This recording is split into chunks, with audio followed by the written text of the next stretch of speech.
il s'est dit, et c'était une des raisons qui l'ont amené à garder le silence, que si lui subissait les assauts de son père, ça pouvait peut-être permettre à sa petite sœur d'y échapper.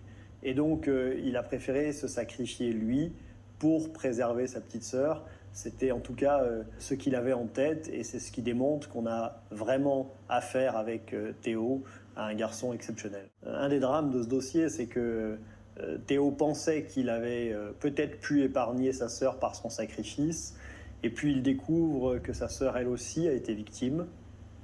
Et il se trouve lui aussi dans une logique de culpabilité. On parle d'un père qui fait croire à son fils que c'est ainsi que les choses se font, qui fait croire à son fils que c'est ainsi que l'éducation sexuelle doit se poursuivre, et qui fait croire à son fils que tout cela finalement est naturel. Et son fils va évidemment arriver à un âge où il va comprendre que cela n'est pas naturel, mais entre-temps le mal était fait.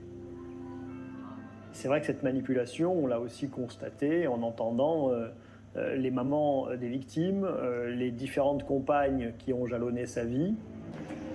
J'accompagnais quelqu'un qui, une semaine auparavant encore, m'a dit « Mais maître, moi je ne vais pas venir, moi je ne veux pas y aller ».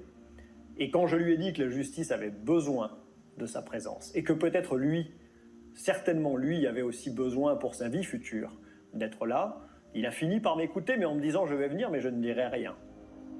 Et puis finalement, il y est allé, il a parlé, et c'est là qu'il y a eu un changement pour lui.